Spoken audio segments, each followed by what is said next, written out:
welcome to Keep the Bastards Honest, the podcast of the Australian Democrats.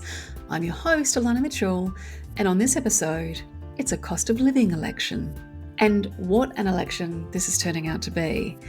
The wholesale collapse of the Coalition's campaign is a podcast episode unto itself, which I'll look into doing after the election when we have results and we can look at things with the benefit of hindsight, and I'll see if my co-host extraordinaire, Steve Beatty, is available for that one. My original plan for releasing our platforms on Keep the Bastards Honest was to do little mini episodes on each platform, and then I realised that would result in over 30 episodes for me to produce and for you to listen to, which is probably a bit much. Plus, releasing each platform in isolation is a bit reductive, since very, very few issues are completely isolated and standalone. A lot of things intersect with each other to cause one big overarching challenge for the country to face. Like, I don't know, cost of living.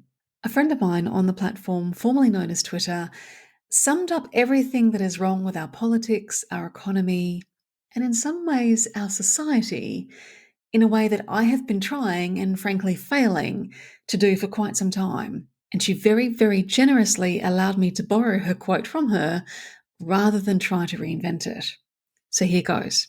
The around policies for short-term gains from previous governments is why we are drowning in find-out consequences right now. Let's not hand even more down to the next generations.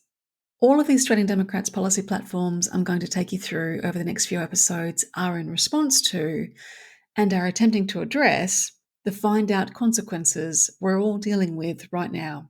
So let's start with all the policies that are attempting to address the elephant in the room, cost of living, because every single measure of the nation's mood over the last 18 months has had one response, and that is cost of living is the number one concern. There are so many other issues that need attention, that deserve to have entire national conversations dedicated to them via an election, but it's not going to be this one. However, if the environment, acting on the climate emergency, national security, agriculture, accountability and integrity, education, health, hell, even reforming the Constitution are issues that you would like government action on, then you're in luck because we have policies that cover all of them, and we will get to those. But for now, here is the suite of policies that we've developed to address all of the different elements of the cost of living crisis, since there's no single one-size-fits-all solution. This episode was written, recorded, and produced in Whadjuk country. I pay my respects to the traditional custodians of these lands and their elders past and present. Sovereignty never ceded.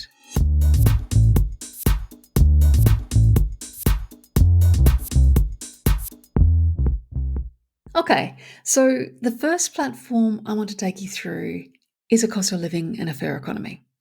This is our economic reform platform to address the structural imbalances in the economy that are contributing to the cost of living crisis. Here are the issues. The fairest, most effective way to reduce cost of living pressures for those who need it most is to abolish the lowest income tax bracket. Those on such low incomes have been particularly hard hit by big increases in grocery, energy, transport, and child and aged care prices. Former head of the Australian Consumer and Competition Commission, Alan Fells, found inflation, questionable pricing practices, a lack of price transparency and regulation, a lack of market competition, supply chain problems, and unrestricted price setting by retailers were some likely causes. So here's our plan. Target those in need by abolishing the lowest income tax bracket, which currently levies tax on earnings from $18,201 through to $45,000 per annum.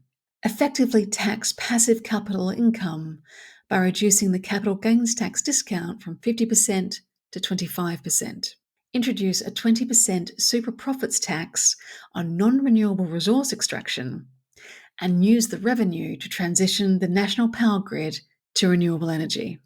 Correct the loss of wages to women in particular, who lost twice as many jobs as men during COVID and were much less likely to receive JobKeeper support, compounding women's lifetime economic disadvantage.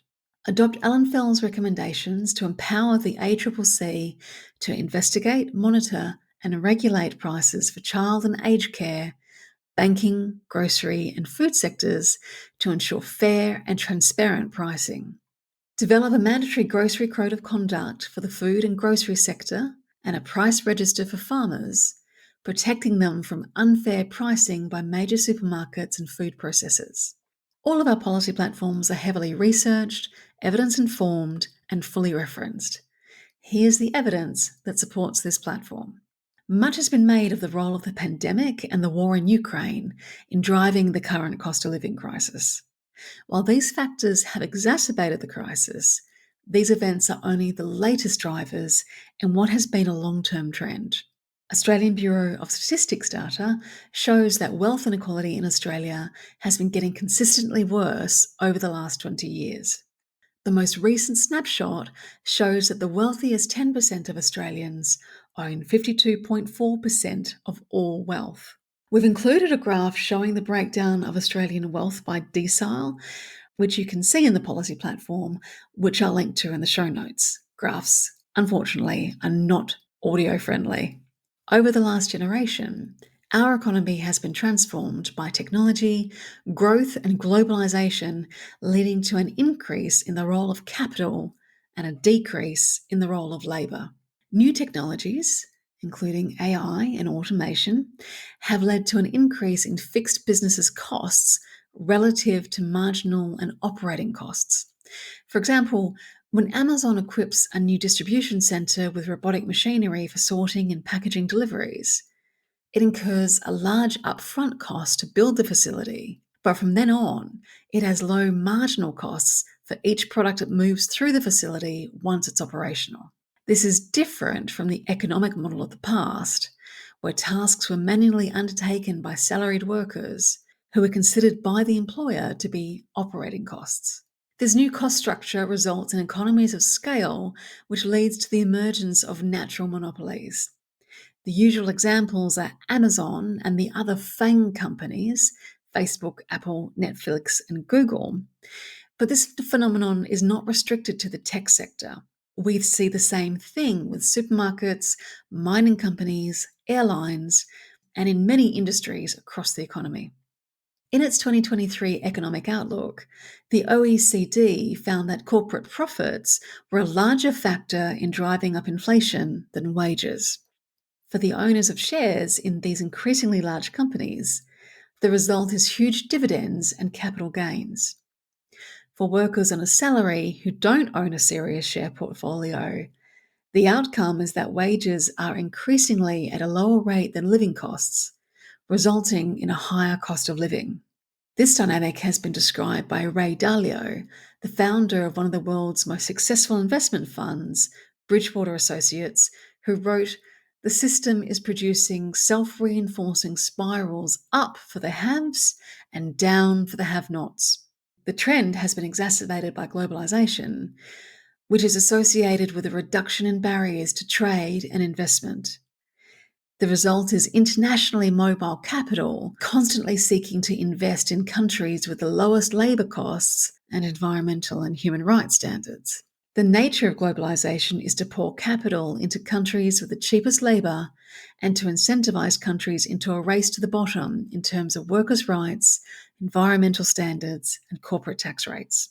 In addition to the inequality drivers described above, it's also the case that in many instances, governments have put forward poorly designed policies that have exacerbated the issue by giving handouts to the top end of town. The most obvious example is the COVID Job Seeker program, which gave away $89 billion of taxpayer money to corporations. While the intent of the program, to help companies keep their employees on during lockdowns, may have been sound, the policy had a giant loophole that meant companies never had to pay the money back. A number of Australia's leading economists were on record at the start of the pandemic stating that a program of this kind should use income contingent loans. That is, companies have to pay them back if and when they can. As it turns out, almost all of the companies that received JobKeeper could have paid amounts back, which would have avoided the enormous budgetary hit that the country took during the pandemic. The Morrison-Frydenberg government ignored the advice of the experts, and unnecessary JobKeeper payments were not returned. We need to ensure prosperity from technological advancement is shared, not extracted only by the few. This can be achieved by recalibrating our tax system to shift the tax burden to reflect the changes that have occurred in our economy over the last 20 or 30 years. By targeting the lowest income tax bracket, our proposal will give money back to those in need who really need it. And from a cold, hard economic perspective, it will also be good policy because the lowest 20% of households are the only bracket that spends 100% of every dollar of disposable income they receive. We've also included a graph showing household income and expenditure by income quintile, which is available on the policy platform, which, as I said, will be linked to in the show notes. Also available in the policy platform is links to all of our research sources for this policy. Next up, income support.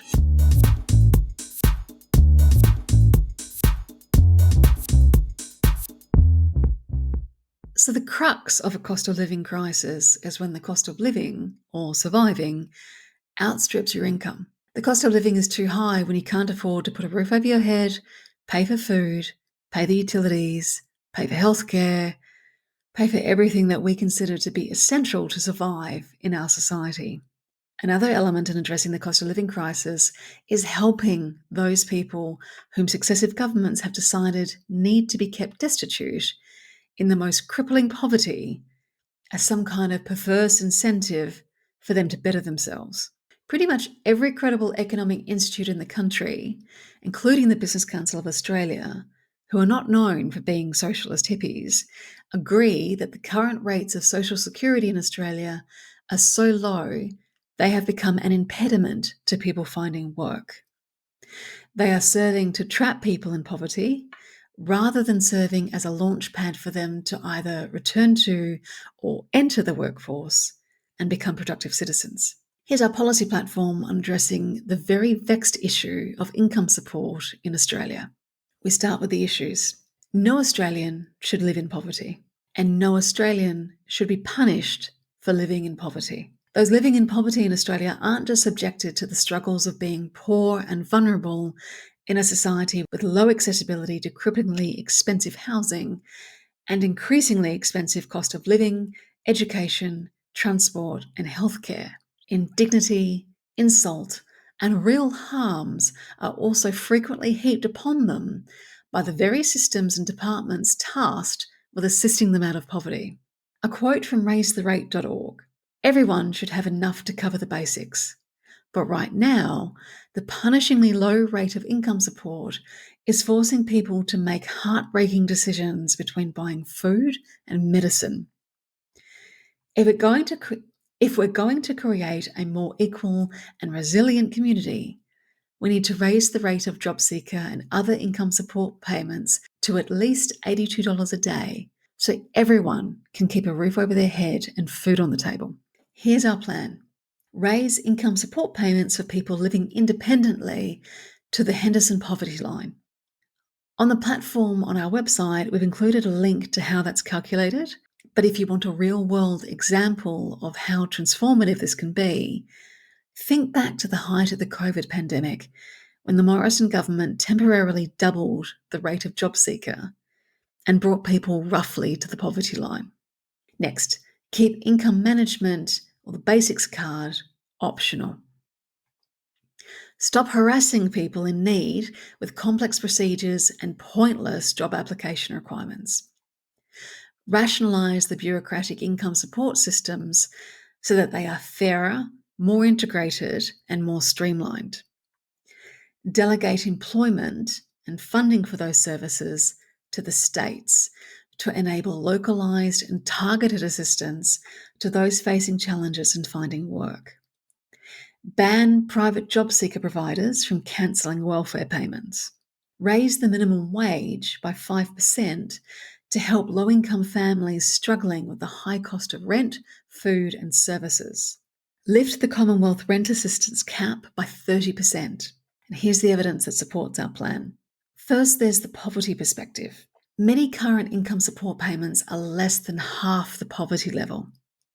1 in 200 people are homeless in Australia, and many more are struggling with sky-high rents and the cost of living.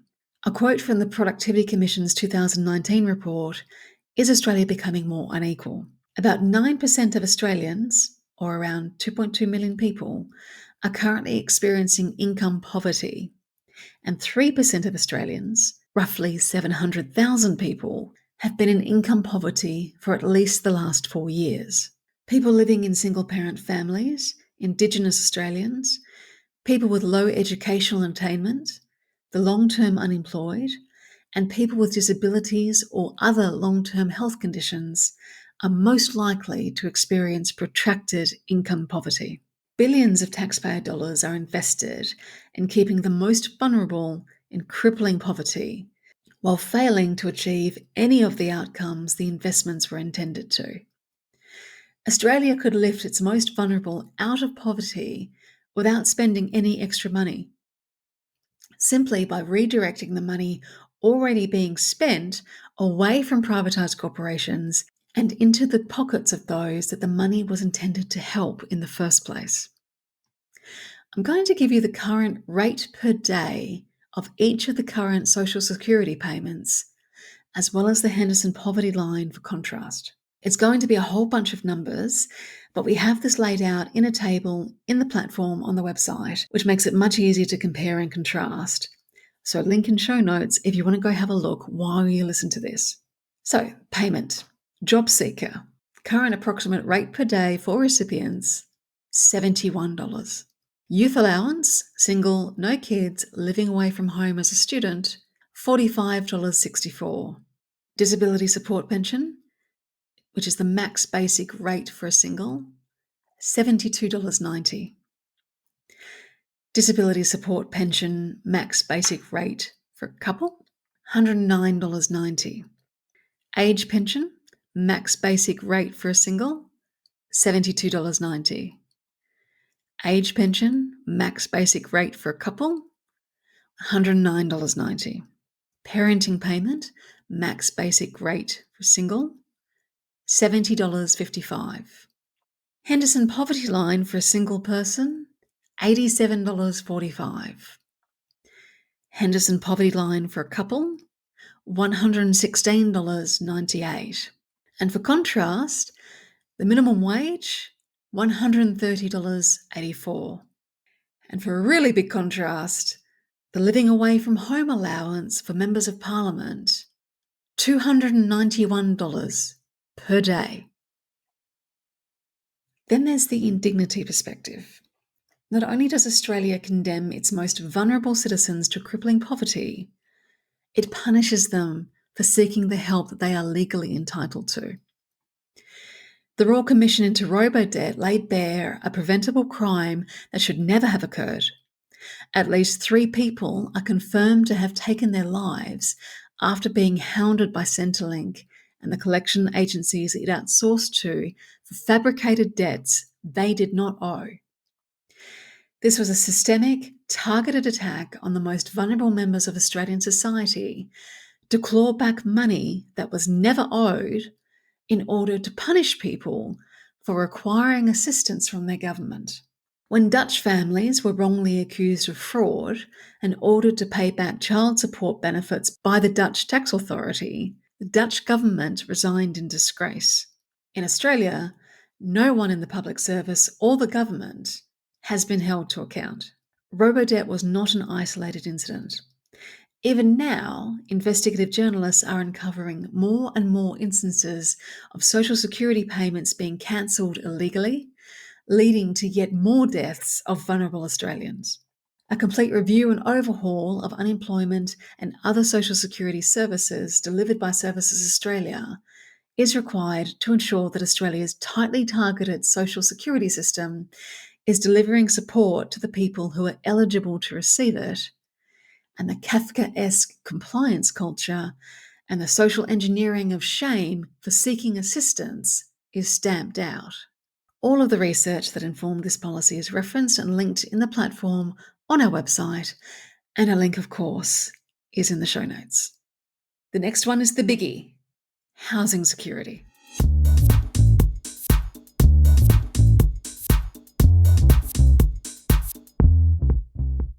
So, housing security is probably the find outiest of all of the short term policy decisions made by successive governments over the last 20 or 30 years.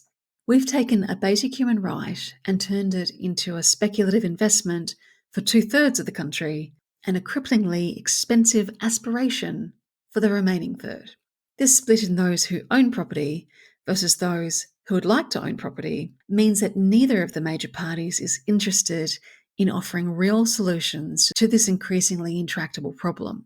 Because 2/3 of those who vote will need to become policy losers so that the remaining 1/3 of those who vote have a chance to achieve any of the life goals taken for granted by those who own property. Which is a really long way of saying that in order to make housing affordable for the 1/3 of the population who don't own any, house prices either have to plateau for the next 3 decades or they have to fall, which is directly against the vested interests of the 2/3 of people who own property in this country. Which is why both the opposition and the Labor government are putting forward policy positions in this election campaign that, on the one hand, promise to make housing more affordable, while at the same time ensuring that house prices don't fall. An impossible quandary.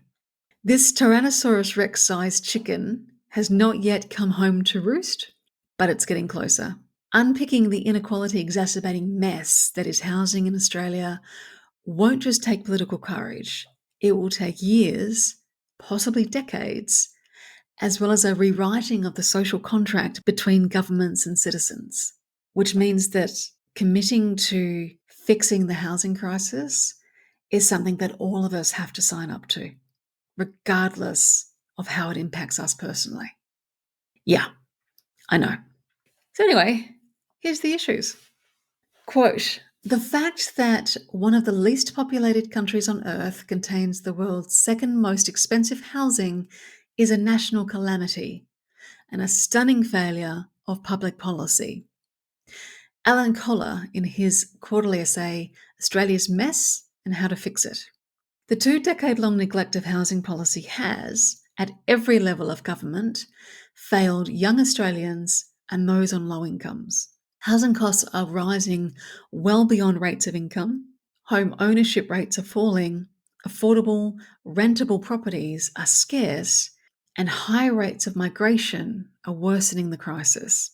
116,000 Australians experience homelessness on any given night, and up to 2 million people aged 15 and over are at risk of homelessness.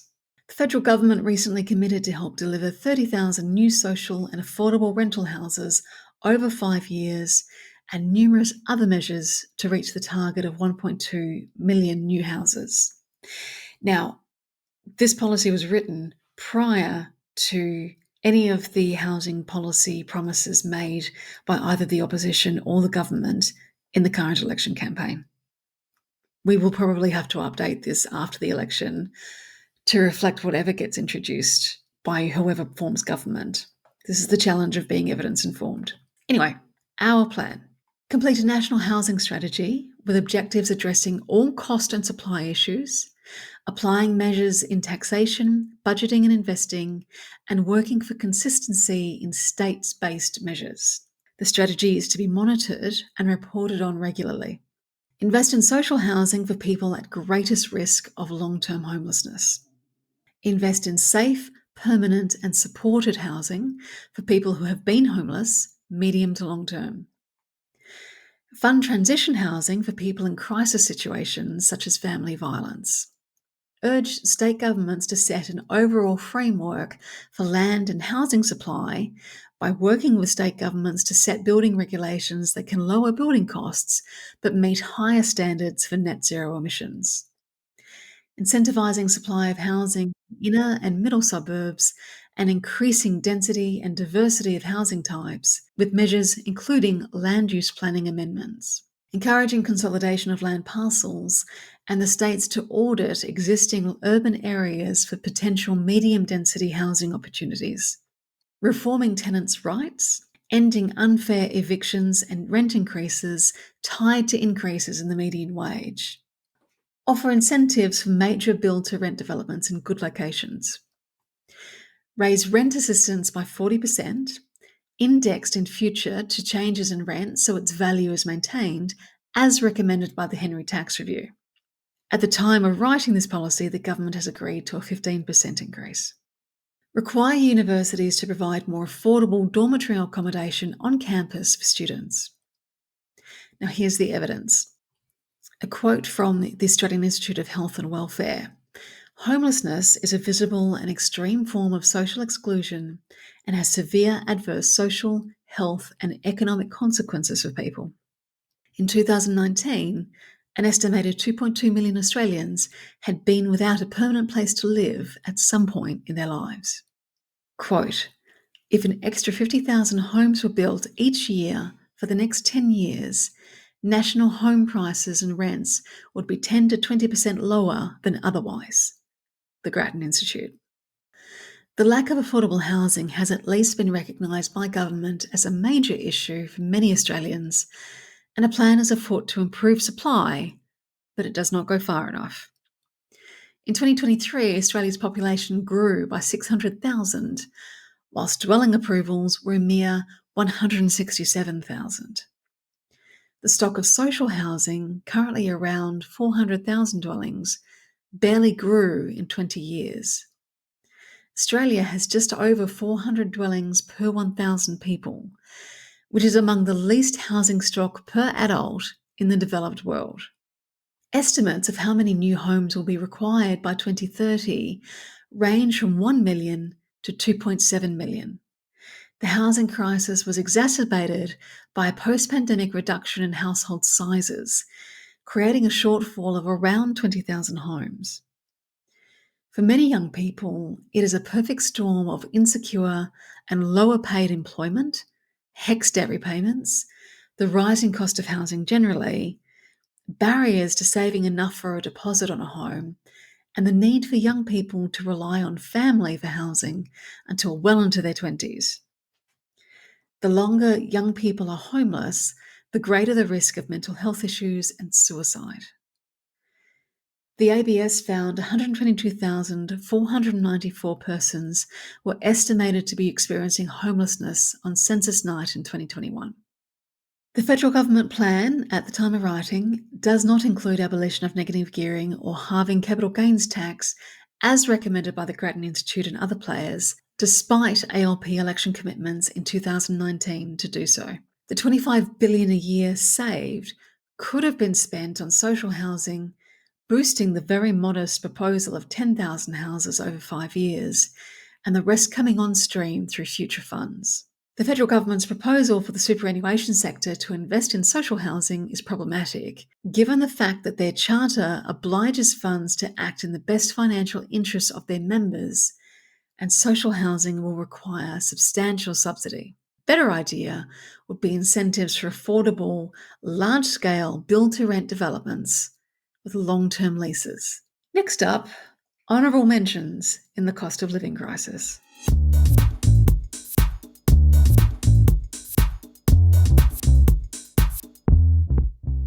So these are the policy positions that intersect with the cost of living crisis, but are also linked in with other issues that deserve their own episode. So in the interest of this episode not being 6 hours long, I'll give them an honourable mention here, and then we can look at them in later episodes.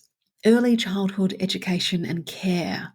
The cost of childcare is one of the biggest drivers of the cost of living crisis, but the provision of quality early education is about more than just its cost or the opportunity cost if it's not provided. So we'll explore this one in depth as part of our discussion of education from early childhood through to higher education and university funding.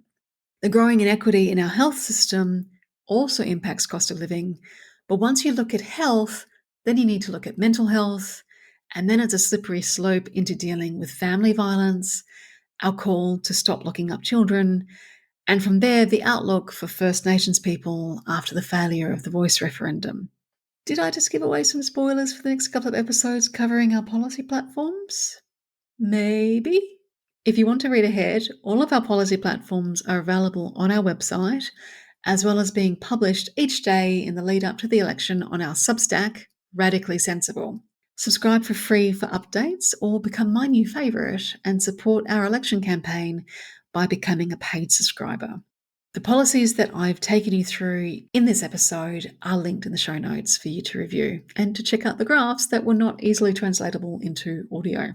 If you've not yet voted and you live in WA, Victoria, or Queensland, we would be grateful if you considered giving us your first preference on the white Senate ballot paper so that we can return to Parliament and get to work on addressing the find out consequences from the around that successive governments have indulged in since we lost our parliamentary representation in the 2007 election. And if you live in the electorate of Banks in New South Wales, you can vote 1 for Philip Pearce and help Phil become the first Australian Democrat to be elected to the Federal House of Representatives. I'll be back soon to take you through the next group of policy platforms. Until then, take care.